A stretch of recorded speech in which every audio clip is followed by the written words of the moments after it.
Hello everybody and welcome back. Today I have a quick one for you. We're going to be looking at a few changes that I made here to the enemy. We now have sound effects, so let's check them out. If you remember from our last video, when we hit the enemy we get a small damage display here that shows. But now, you also get some sound effects. So let's look at how this is done. So here we are with our axe wielding enemy.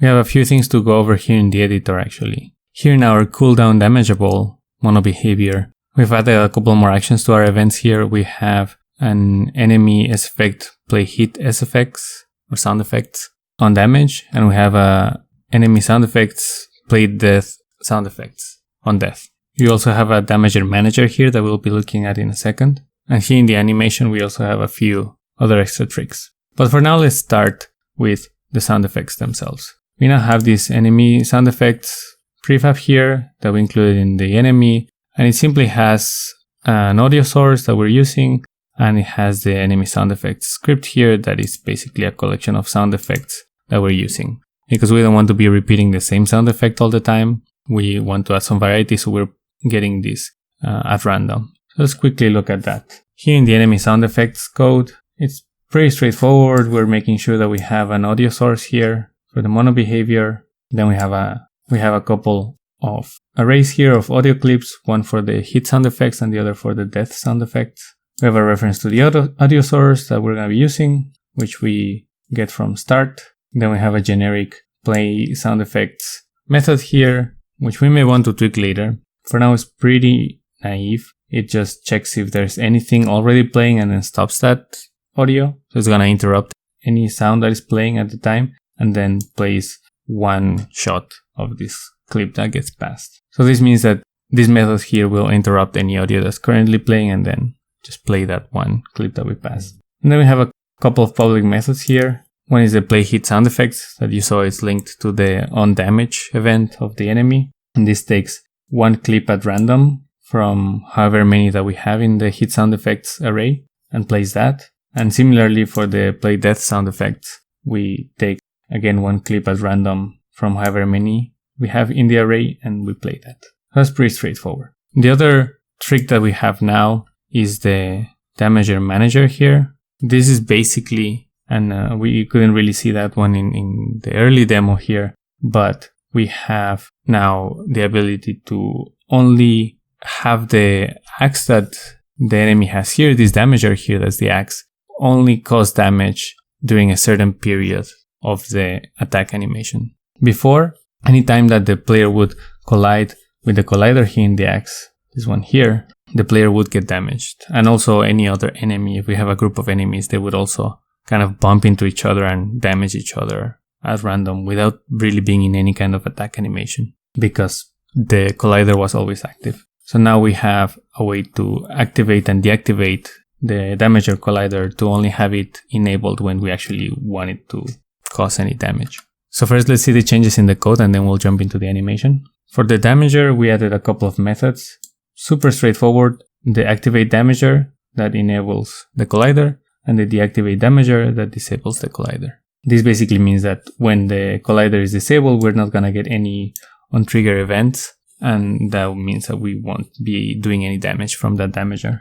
And currently this is only applied to the enemy damager, but we could apply something similar to the player damagers, like the sword that we were using just now, to make sure that the player can only cause damage to the enemies if the player is actually swinging, right? So not only by tipping the enemy with the pointy end of the sword, but actually requiring the player to move their arms so that they can cause damage. For example, that's not implemented yet, but something that we could do in the future using the same code. And then we have the damager manager. I generally don't like calling things managers, but this one specifically a mono behavior that is only forwarding the two events here. We are exposing the activate damager and the activate manager methods through the damager manager.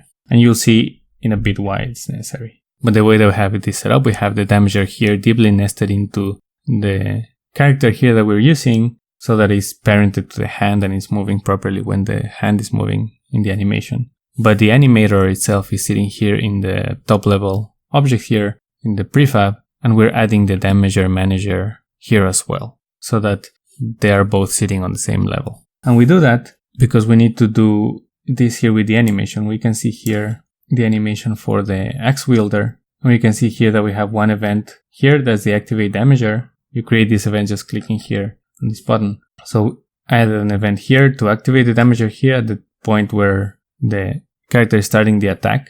Like this is the actual part where the attack will start making damage, the active frames. And as we move here at the end of the animation, once the swing is done, at this point we start the recovery frame. So these frames, the damager is no longer active. And this would be the recovery frames for the player to attack as we are transitioning back to idle or to the next event. Similarly for the horizontal attack, here we have the wind up. All of these frames are inactive. And then here, right here, when the swing starts getting the max force, we activate the damager. And then at the end of the swing here, when we start the recovery animation, we then deactivate the damager. And then we have some recovery frames here. And the reason why we need the damager manager here is that in these animation events, we get access to all the public functions that are available on the object where the animator is sitting.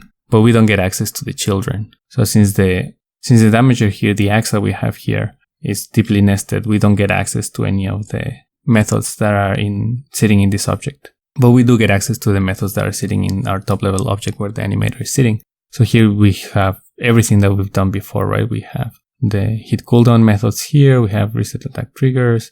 We have the on death and on damage events. We have access to pretty much everything that's sitting on the top level object. And similarly, we have access to the activate damager and deactivate damager that are sitting here in the damager manager. So with these things put together, now we actually have the enemy only causing damage when the enemy hits the player during these active frames. And if you remember, because we have this hit reaction here that can interrupt other animations, we have to be extra careful. If the enemy, for example, is doing an attack here, the attack horizontal that we have here, and it gets interrupted by the enemy getting hit, and we trigger us triggering this got hit condition, then it'll interrupt the animation and move into the hit react animation here. So it is possible that we interrupt right here before deactivating the damager again, and that would mean that the damager remains active. So because of that, in the hit react animations,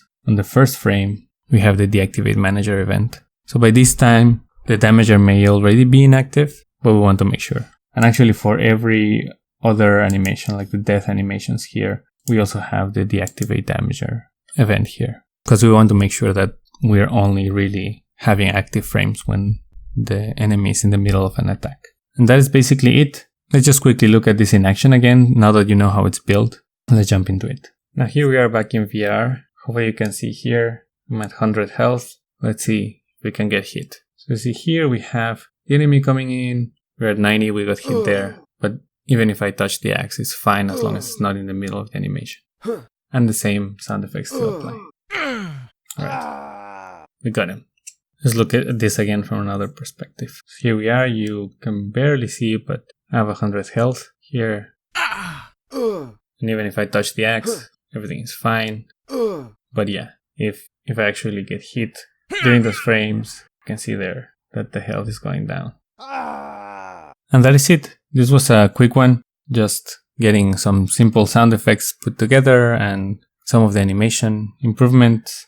But even this little bit of polish greatly amplifies the experience. So it's really worth getting this done. In the next video, we'll be adding more of these sound effects and hopefully start getting some of the visual effects as well, so that we can add a little bit more of juice to the experience and make it more fun. We'll be looking at these hit cooldowns and also want to add some sound effects when the player gets hit. That's something that's currently not there. But yeah, that'll be coming up in the next video. I will see you then. Bye for now.